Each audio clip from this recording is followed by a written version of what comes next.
অবশেষে সুনামগঞ্জ থেকে হাসন রাজার বাড়ির উদ্দেশ্যে রওনা দিলাম। সুরমা নদীর উপরেই হচ্ছে হাসন রাজার বাড়ি। তা আমি রিক্সা দিয়ে চলে যাচ্ছি, রিক্সা রিজার্ভ করলাম, যাওয়া আসা ভাড়া আলাপ করে তাকে নিয়ে চলে যাচ্ছি হাসন রাজার বাড়িতে। তা মোটামুটি আস্তে আস্তে যাওয়ার পরে যে গেটের সামনে আসে উপস্থিত, তা আমি কথা বলতেছি। টিকিট কাটা লাগবে নাকি আমার? না কিছু দেখার মতো অন্য কিছু করবো না, এমনি খালি দেখবো। হ্যাঁ, দেখতে গেলে টিকিট কাটতে হবে। কয় টাকা? 30। কিছু করবো না, খালি দেখবো এইটুকু। আচ্ছা আচ্ছা, দেন একটা তাহলে।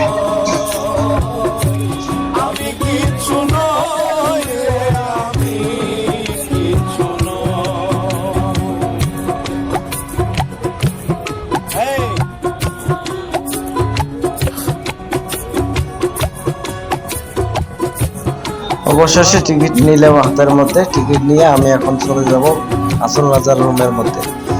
তা আমি এখন মোটামুটি ভিতরে যাচ্ছি। এই যে দেখেন, এই যে পাশে দেখা যাচ্ছে, এই যে পাশে দেখাচ্ছে, এই যে টানাকাটা পড়ি, আহা অনেক প্রয়োজন। তো এবার সামনে চলে যাচ্ছি, একটু অপেক্ষা করতে থাকেন। দেখার পর ইনশাল্লাহ মোটামুটি যেহেতু আসলাম সুনামগঞ্জের মধ্যে হাসন রাজার বাড়ি দেখার জন্য, তাই ইনশাল্লাহ আমি একা দেখবো কেন, আপনাদের কাছেও আমি একটু শেয়ার করি।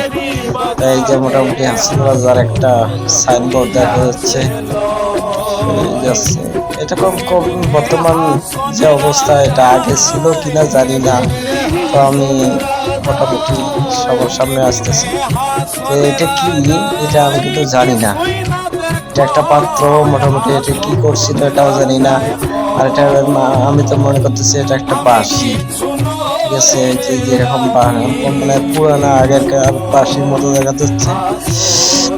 এটা দেখি কি হয়। তো এটা কি, এটা একটা পাত্র, পানির পাত্র। হাসন রাজা জন্ম হচ্ছে 1854 সালে।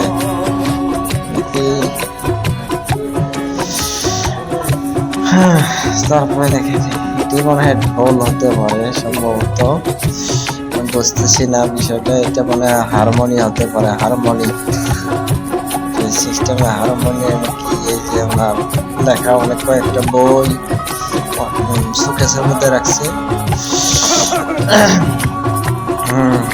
এই যে দেখাচ্ছি, সামনে যাচ্ছি, সামনে যাওয়ার পরে দেখা ওনার বংশবনী যাচ্ছে হাসন রাজার সন্তান।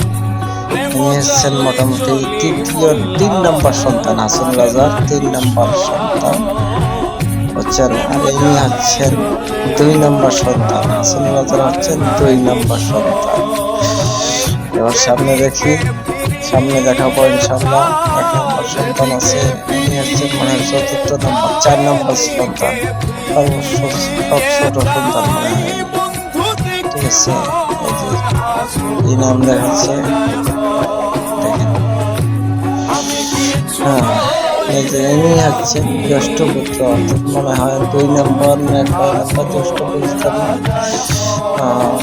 তারপরে ইনি হচ্ছেন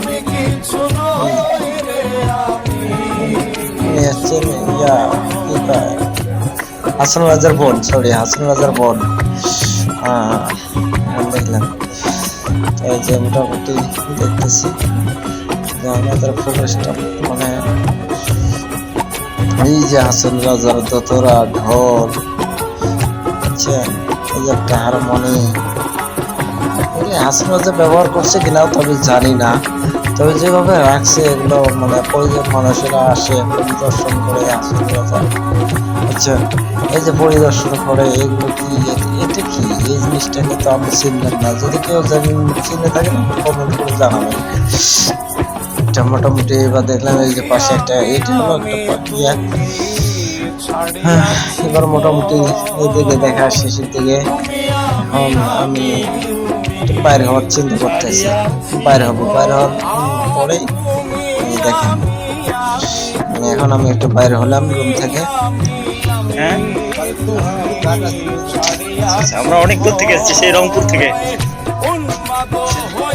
আপনি কি এখানে থাকেন? এখানে কাজ উনি আমাকে দেখাতে চাচ্ছেন যে হাসন রাজার যেখানে মানে সময় কাটাতো, বসে আড্ডা দিত, বুঝছেন, সেই আড্ডা দেওয়ার জায়গাটা উনি আমাকে দেখাবে। আর পুকুর যে আছে পাশে, পুকুরটা আমাকে দেখাবে, বুঝছেন। এই জন্য আমাকে ডাক দিয়ে উনি আমাকে নিয়ে যাচ্ছেন পাশেই।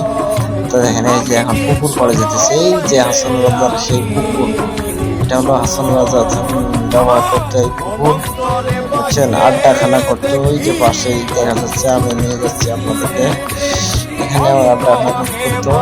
আর এই যে সামনে দেখা যাচ্ছে, দাঁড়ান একটু দেখাচ্ছি, এই যে এইদিকে আড্ডা করতো, আড্ডা দিত হাসান রাজা, বুঝছেন। তা মোটামুটি এইগুলো জায়গা দেখতেন। এখন আমি একটু আর একটু ঘুরে দেখাই আপনাদেরকে। এই যে অনেক বাচ্চারা খেলাধুলা করতেছে, পাশে এই যে পুকুরটা দেখেন, এই যে মোটামুটি কয়েকজন এসে ঘুরতেছে।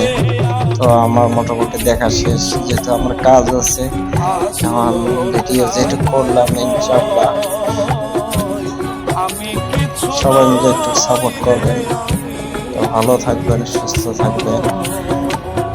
অন্তরে বাহিরে দেখি, অন্তরে বাহিরে